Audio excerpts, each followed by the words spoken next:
Physics of Materials, Lecture 37.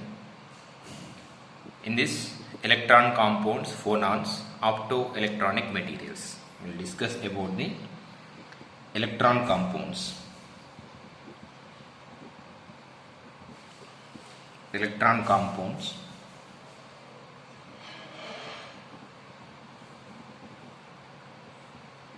phonons, optoelectronic materials.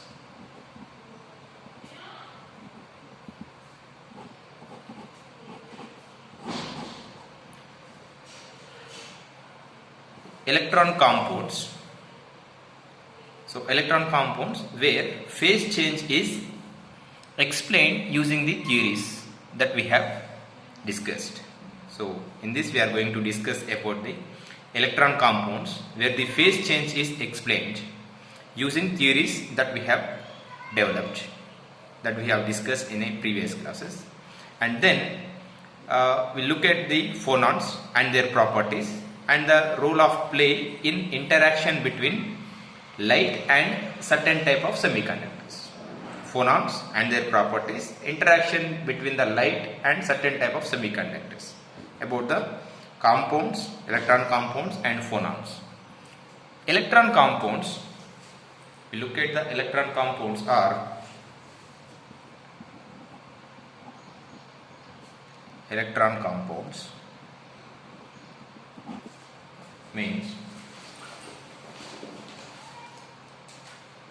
here the success of theories we have developed that we have discussed previously so far can be gauged from the number of experimentally observed phenomena. So that is succeeded with compared with the experimental data. So which explained successfully. In particular, we have concentrated on other theories that apply to solid metallic systems. We also developed some theories or we tuned some theories so which can be explain the solid metallic systems. So which contain considerable amount of free electrons.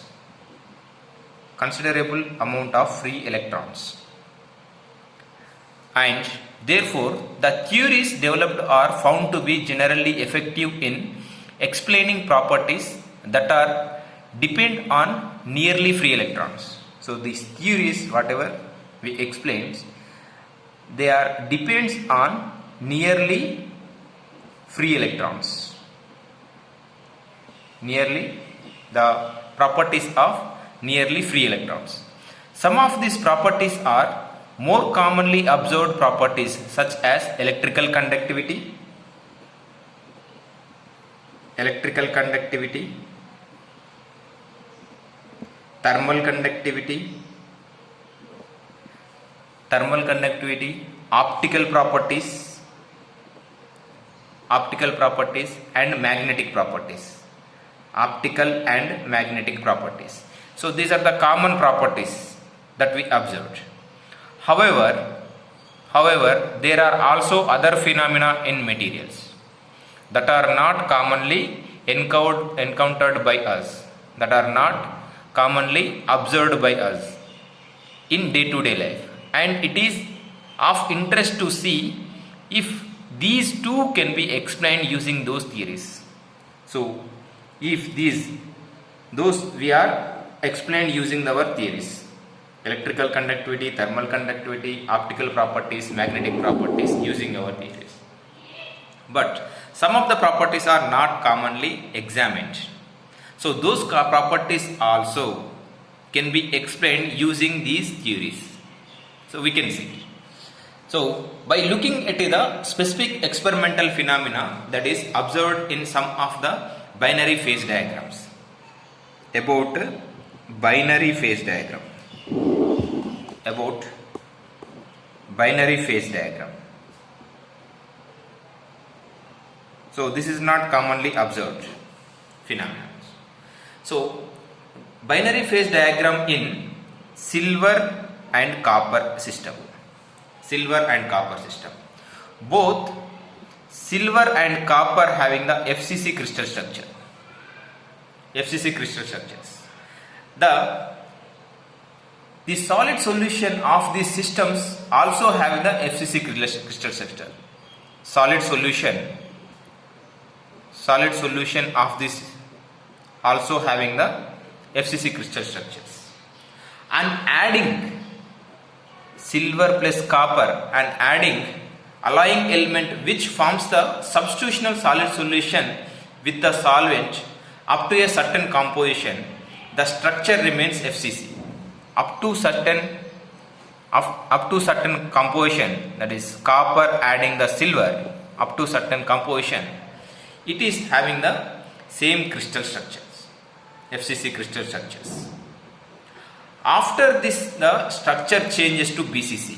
After certain amount of silver added to copper, then it structure changes to the BCC crystal structure. The next component at which the structure changes from the BCC to FCC to BCC varies depends upon the solvent atom.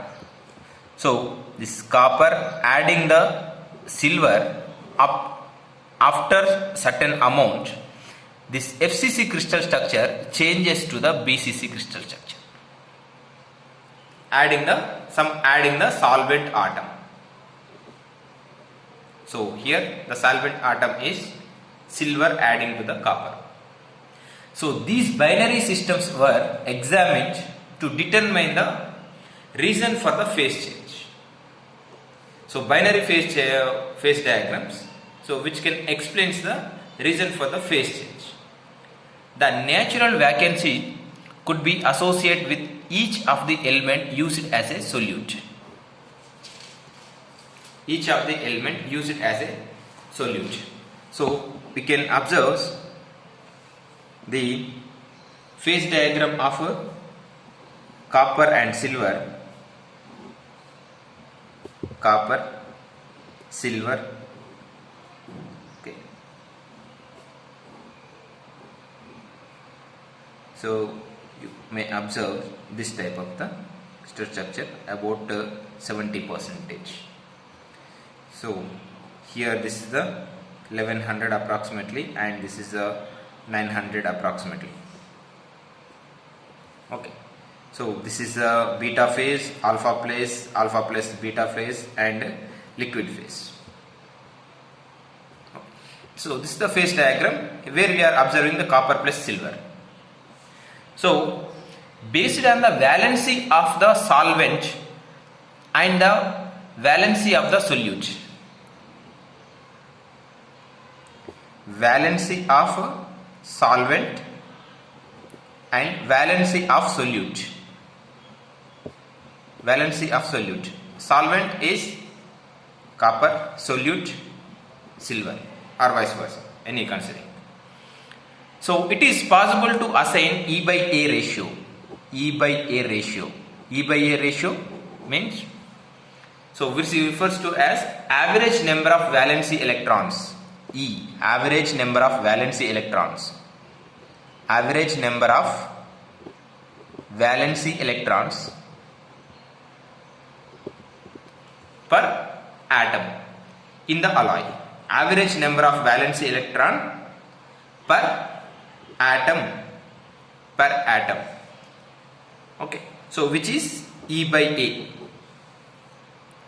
So the Hume-Rothery rules. Hume-Rothery rules. Also, regardless the alloying elements used, the phase changes. Phase change occurs. The alloying elements used, the phase change occurs at fixed value of E by A ratio. So, Hume-Rothery rules is also suggests at a particular value of E by A value, the phase can be changed. The phase can be changed. So, since the different solute atoms could have different vacancies, the same E by A ratio occurs at different compositions in each of the different systems. So the different systems having the different E by A ratio. So they may have the different E by A values.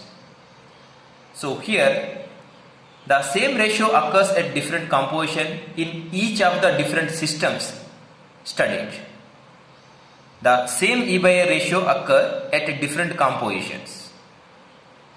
At different compositions in each of the different systems studied. These compounds which occur at results of valency electron to atom ratio are called electron compounds or Hume-Rothery phases. So where E by A ratio is occurs, so where the phase changes found. If you are adding the 1:1, 1:3, so where it is having the phase changes occurs at particular E by ratio for the some system. So such type of the systems where the valency electron to the atom ratio are studied and it is having the fixed values, and such type of the systems we call it as a electron compounds. Electron compounds. So depends upon the E by A ratio, it phase is changes, its crystal structure is changes, or we can call it as a Hume-Rothery phases, or we call it as a Hume-Rothery phases. We call it as a Hume-Rothery phases. So while the experimental observation was useful, so it still does not by itself explain why phase change must occur at those specific E by A ratios. So we must understand at why at particular E by A ratio the phase changes occurs. So it is of interest see the theories we have developed are able to explain the formation of electron compounds. The theories can be explained only the formation of by the formation of electron compounds. Electron compounds only. Considering the plot of the density of available states as a function of energy. Consider density of available states. Density of available states, that is n of A, that is n of E, density of available states with respect to the energy. So density of available states with respect to energy, so when we observe, so these nearly free electrons in solid at room temperature, the free electrons is parabola, is distorted at Brillouin zone boundaries. So due to this effect of temperature, the highest occupied energy levels are spread out in energy and do not occur at a single specific value as they do at EF and 0 Kelvin. So when we observe the E versus N of E versus N of E, this is N of E with respect to energy. So we can observe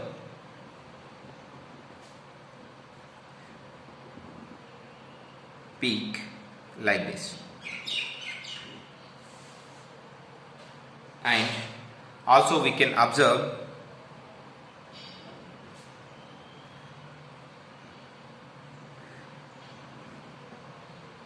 with respect to this. So the red one represents the BCC structure and blue one represents the FCC crystal structures. The intersection which represents the point A, So near the Brillouin zone boundaries, with increasing energy, the density of occupied states increases as a function of energy. Density of occupied states increases as energy increases. with respect to as a function of energy, and then decreases sharply here, and then decreases sharply. So it can be seen that since the Brillouin zone boundaries of the BCC crystal structure occur at large values, this is the Brillouin zone boundaries. These for the BCC structure it is occurs at the larger values, and as compared with the FCC crystal structure. So larger values of the energy and as compared with the FCC structures. As can be seen from the figure, that at energy levels greater than an energy level identified on the energy by the point A, the N of E for the FCC crystal structure is less than that of the BCC structure and continues to decrease, while the N of E for the BCC crystal structure continues to decrease for the same more values of the energy. Here the N of E values is increases here, then decreases, and FCC values it is decreases, lower values, and this N of E values is increases for the BCC at higher energy values, and then it is decreases. Therefore, if the number of electrons in the system is such that EF is greater than that corresponding to the A, so we can observing that the EF is greater than this A at particular A values. The nearly free electrons in the system can be accommodated in the lower states of the structure is BCC. So nearly free electrons in the system can be accommodated in lower energy states of the structure is BCC. Then if it is FCC, if it is located at the lower energy levels, then it is FCC structures, if it is located at these positions, and if it is located at the higher energy levels, it is BCC, lower energy levels and higher energy levels. This is the E, energy. So since there are large nearly free electrons in the system, the difference in energy is significant enough to cause the structure to change. Once the threshold level of the electron is exceeded, this concentration is expressed in terms of the nearly free electrons to atoms ratio. So when it is E by A ratio is exceed, if the E by A ratio is exceed 1.4 and 1.5, 1.4 and 1.5, yet E by A ratio of 1.5, the electrons are held at lower energy levels in BCC structure compared to the FCC structures. So at E by A ratio, the energy levels in BCC structure compared to FCC structures is held at lower energy levels, because this value is 1.5 or this value is 1.4. So it is lies at lower energy levels. So hence the phase change occurs. So then we can observe that the phase changes occurs. So here the BCC structure, this is the BCC structure which having the value is E by A. E by A is equal to 1.5, and the similarly E by A ratio for the FCC is present at this position 1.5, and this is for the FCC and this is for the BCC, and here at this position this E by A ratio is 1.4. E by A ratio is 1.4, and here at this position the E by A ratio is 1. E by A ratio is 1 and E by A ratio is 1.5, and here at this position E by A ratio is 1.5 for the BCC crystal structure. So for the FCC crystal structure, E by A ratio is 1.5 for the larger values. For BCC structure, E by A ratio is 1.5 is at lesser values, and the number of occupied states are very large for the BCC structure, where E by A ratio is at higher values. So from this E by A ratio values, we can able to find the phase change from the BCC crystal structure to the FCC crystal structure compared with the N of E values at different energy values.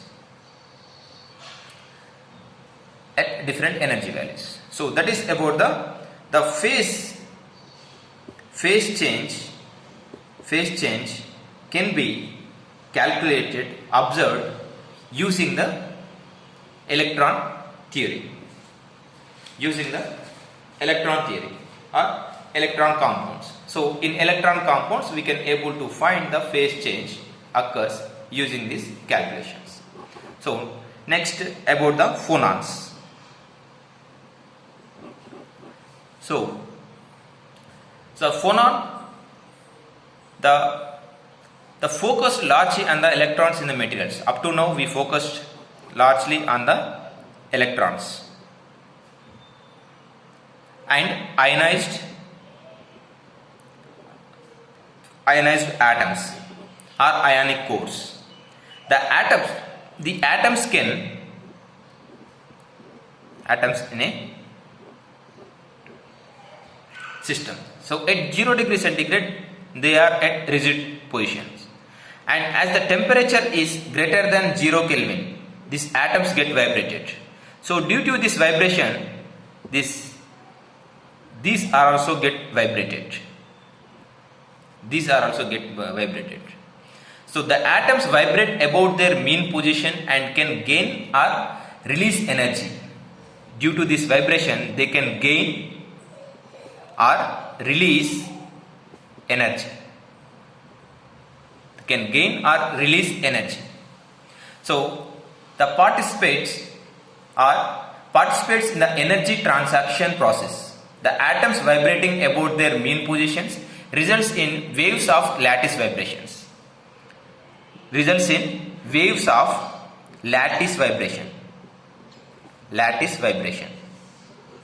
So this is the lattice vibrations, and travel with the solid at the speed of sound. Velocity of speed of sound. The form of wave that travel through the solid can be arbitrary motion. So, but it is possible to write it down as a sum of waves that are well defined and sinusoidals. So we can define with the sinusoidal wave by using Fourier series. So we can transform the arbitrary motions into the sinusoidal motions for our convenience. Therefore, each wave can be identified with specific wavelength and frequency, so that the phonons waves, each wave can be identified with the specific wavelength and frequency. The waves in matter or waves of lattice vibrations are called phonons. These waves in matter are waves of lattice vibration.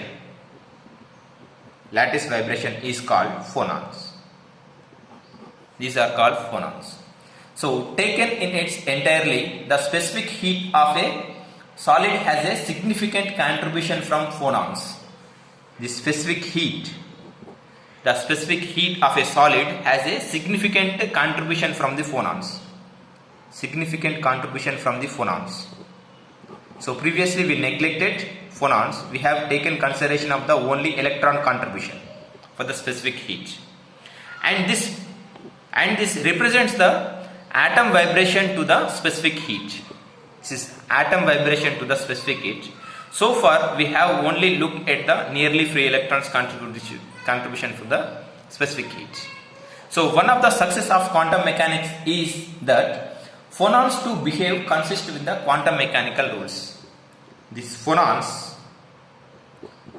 is also consistent with the quantum mechanical rules. For phonons, in just manner signed photons, the energy of the phonons E is equal to h mu. Mu is the frequency corresponding to the sound waves. The energy of phonons is also quantized. Energy of the phonons is also quantized because it is follows the quantum mechanical rules. One major difference between the photons and phonons is that the former travel at the speed of light.